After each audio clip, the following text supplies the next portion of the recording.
we are in round 5. This is 2 of the 4 O's, 2 of the 4 O's playing. Looks like it's mono blue tempo against Simic Nadu. There's a Malcolm going ham, but there's also an Ancestral Vision on suspend.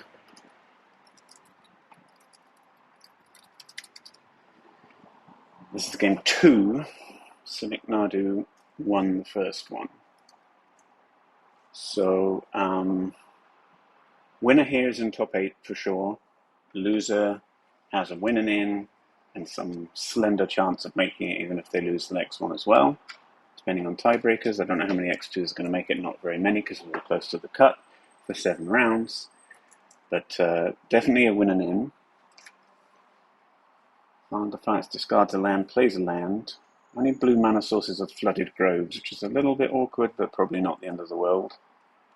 Forbid and Spell Pierce at different times are difficult here, but 2 mana leaks just fine.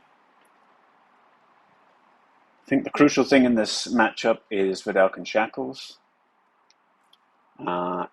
If Mono Blue has a Shackles, they're probably odds on to win, and if they don't, it's going to be tricky, but maybe they can Stoic Sphinx their way in or something. I'm not sure. Really seems like it's all about Shackles to me, even more than it's about Ancestral Vision or even Nadu. But only played it once, so might be totally wrong. Presumably Final Defiance has Scrap Shooters in the sideboard, and they're in now. But 3 mana sorcery speed is a little tricky, and there's only maybe 3 or 4 of them, but of course there's only 3 or 4 Shackles on a bounce deck, 4 probably. Kind of the reason to be mono blue in a way. On a bounce deck reminiscent of PD seasons past, I think he has Tempest Djinn, Stoic Sphinx, Malcolm, Shackles, I guess, as ways to win, and then Serum Visions, Ancestral Vision, and a bunch of medium counterspells, including Essence Capture, not seen too often.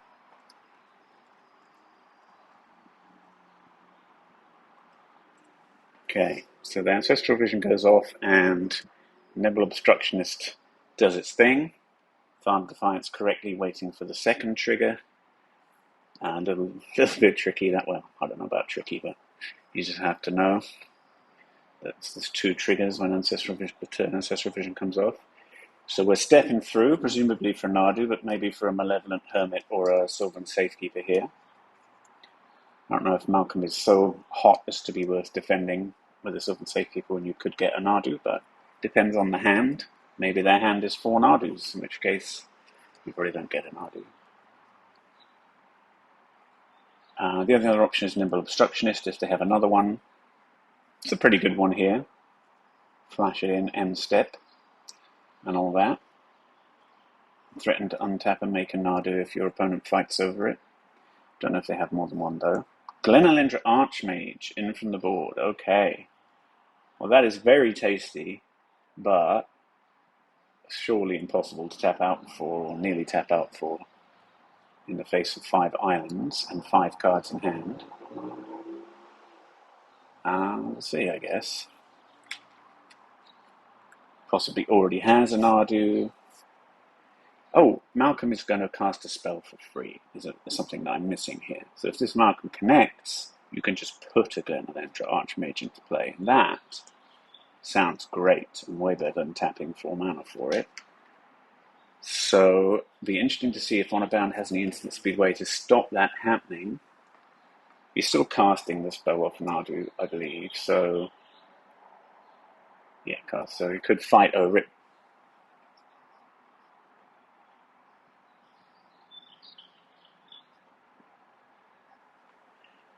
Yeah, if you had a way to... Yeah, and there's not really a fog in mono blues. This is probably going to connect, and it's probably going to cast the Archmage, and then I wonder if Honorbound will fight over the Archmage. Yeah, here we go. Or it could be a Nadu, or it could be... I mean, Archmage makes the most sense, right? It's probably the most expensive thing in the deck, apart from a hard card Step Through, which you wouldn't really want to do. And it gives you 2 counter 1 mana negates. Well, not quite as good as having 2 1 mana negates, but pretty close. Yeah, and they do decide to discard that. It's looking pretty good for a 2-0 victory for Nadu here. So Essence Capture, trying to fight over it. I think you care quite a lot if you're Final Defiance here, although obviously a Mana Leak isn't going to do it. It's a little awkward in that a Forbid or something taps you out, taps you quite low. You don't have 2 islands. These Flooded Groves are a bit awkward, as I said they might be. Trying to decide whether to fight over it with a Forbid by the looks of things. Maybe deciding it's not worth it because Shackles is so important. Or because what could you do? If they just had a Flooded Grove and an island up, could you maneuver a Shackles through that? Probably not. With 6 mana, if you had 2 Shackles, I guess you could. Okay, they decide to let it go. Oh, they have an island. Oh, that's so interesting. Now that would have made me fight over it. Maybe they're worried about a large Tempest Djinn coming down and they don't have a way to deal with it. Something like that. I'm being paranoid about Shackles, but they may not be. They may be thinking about Stoic Sphinx and other things that Glenelendra Archmage doesn't deal with that Forbid does. We get to go again here, so I expect to see a Nadu here in ideal. Yeah, there we go. Nadu on the stack. Got to fight over this if you're on a bound. Goes for a Forbid, no buyback. Probably a Forbid back here. Tapping a lot of blue. So again, Forbid, no buyback back. Negate on the Forbid. So 5 cards in hand to 2 cards in hand. It might make sense for Final Defiance to let this go because his unchallenged Malcolm was still generating a ton of mana and he has more cards. But of course, again, really depends on the hand. Could also let it go and resolve a Nardu's second main. Lots of possibilities. Lets it go. Wants to keep his presumably remaining Forbid up. So in the ideal scenario here, Honor Bounds plays Shackles with a counter backup. And now he has a Malcolm with 5 counters on it. Okay, Dig Through Time. We think that's worth a counter. I think I'd agree. And it's a Forbid. No buyback again. So pretty similar scenario to the one I described, only it's a dig, not a Shackles, but a really significant card is resolving. I guess if you see a Shackles here, you take it. If his next best thing is maybe a Tempest Djinn, which would be a 7/4. All else fails, I don't know, a Forbid and hope that Malcolm doesn't go the whole way. 4 cards in hand for Final Defiance, so it's maybe a little tricky to tap out just for Tempest Djinn or something, let them have a Nadu and an Enabler. Okay, but that is what we do. Tap out for Tempest Djinn. So there's various really good cards for Final Defiance here. Fresh Start comes to mind.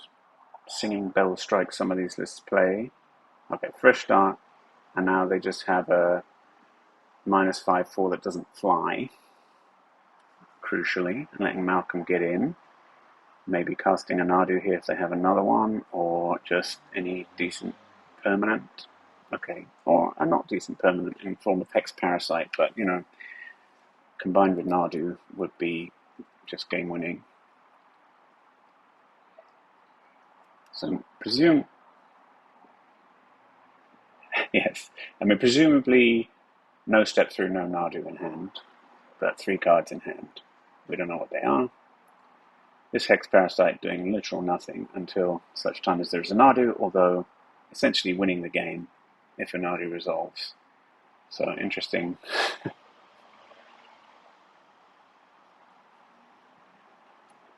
So interesting attack from Hex Parasite here.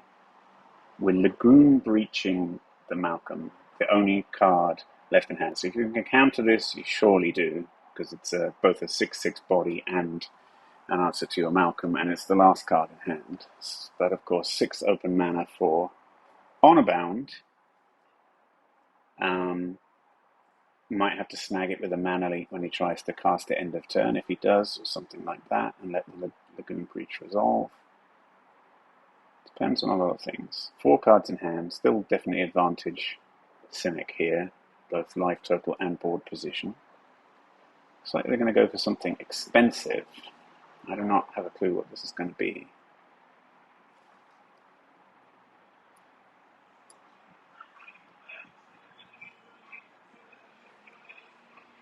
Oh, just what? Why? I'm so confused.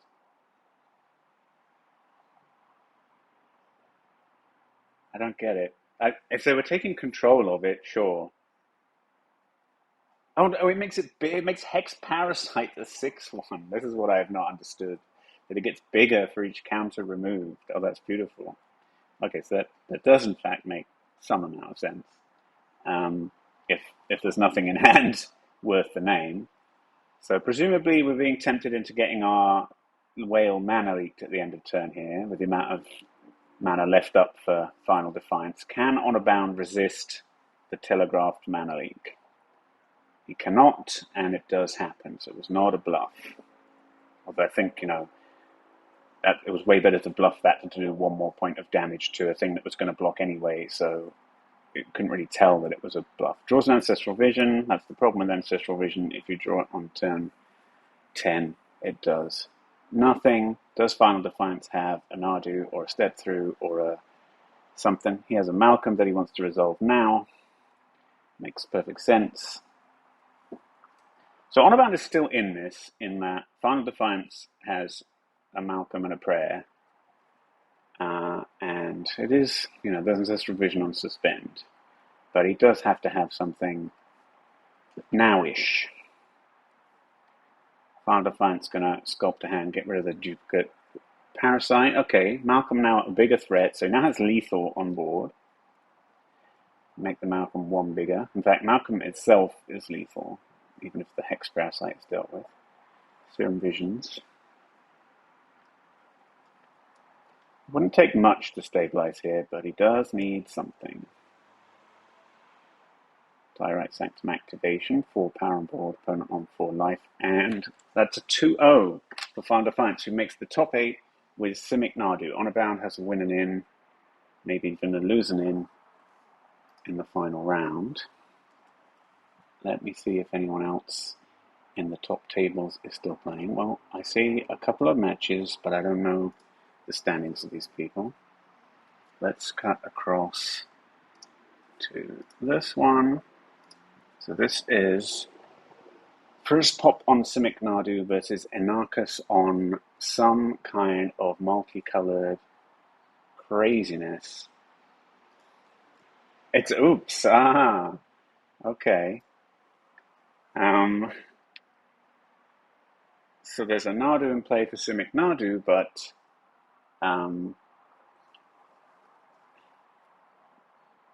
I see. So it's a Tybalt Trickery, Shardless Agent, Primal Surge deck, and against counterspell decks, you bring in some kind of Reanimator thing with Mesmeric Orb. It's not clear to me. It's not clear to me what this is. It's interesting that Tomb of Arami could be activated, and in doing so, would make a 5/5 flyer that blocks Nadu. But that's a bit all-in for this stage of things, probably. Not even good against this Restless Vinestalk, perhaps. So instead, going for a kind of mill myself, find the target I want with my Priest of Fell Rites, and reanimate it. Do we know what it is? Or are there many targets? I mean, if it's a sideboard Duke, it can't be that many targets. Yeah. So it's a full transformational sideboard. Take out the Primal Surge. I always Shardless Agent into a Priest of Fell Rites or a Mesmeric or Reanimator. Or something. Oh, I see, I see. So they're going to tap all their lands. So they did not tap their own lands end of turn. So they're not trying to mill their whole. There's his army. Oh, I see.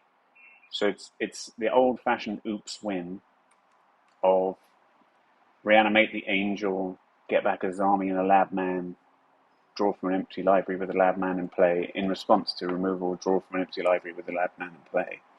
A PD classic. Um,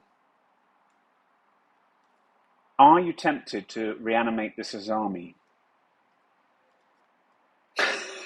I mean, you can immediately Priest of Fell Rights again at the cost of a mere 3 life um, the next turn. Okay. Second Mesmeric Orb hits the stack. So 1, 2, 3, 4, 5, 6 tappable permanents here. Going to do 2 damage with a Spell Pierce. if they want to pay. Maybe they don't want to spend 2. They're going to pay 3 life for the priest already. So that would put them on a virtual 1 after Nardu's attack. Big question being asked here. This Restless Vinestalker needs 1 more land to be activated, becomes a 5/5 and can make the Hermit a 3/3. But there are some chump blockers here. Okay, they decide it's not worth 2 life to have another Mesmeric Orb. And they're attacking. That is wild. So untap land, animate Restless Vinestalk, attack. Looks pretty good for Simic, but I guess that does give the window for something absurd to happen. But something absurd can happen anyway, because Priest is not counterable. So unless they're holding the Nimble Obstructionist, and even if it...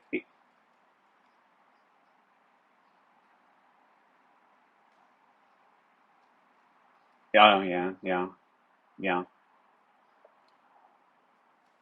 Yeah, tricky spot for the combo deck here, I think. I mean, tricky matchup, presumably. Just check the record. Just, yeah, there's 1-1. So they did win probably game 2 then with this Duke. Although, we don't know for sure. No real danger in attacking with Nardu here. Yeah, and Hermit definitely doesn't want to attack.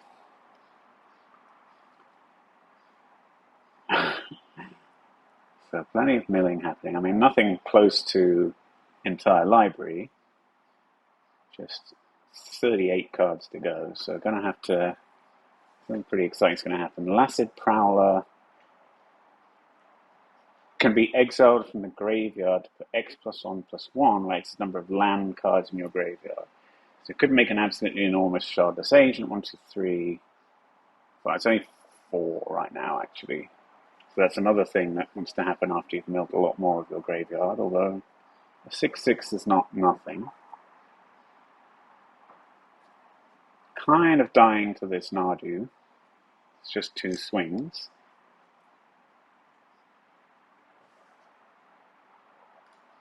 Yeah, that's interesting. Do they have enough mana for that? So it's 1, 2... No, you need 7 mana. So if they have an untapped land, they could do it, right? Black and green off the Tendo Ice Bridge. But instead they concede. Simic Nardu wins again, dominating this tournament. Maybe I've no idea. These people may be on 0-4, but we've seen it win a couple of times. Any more matches? No more matches. Oh no, yeah. M-Dog is still playing Seppi 91. Let's skip over there. So this is for X. Oh, I tuned in just in time to see M-Dog wins the match. So good luck in the final round of Swiss. Anybody still playing?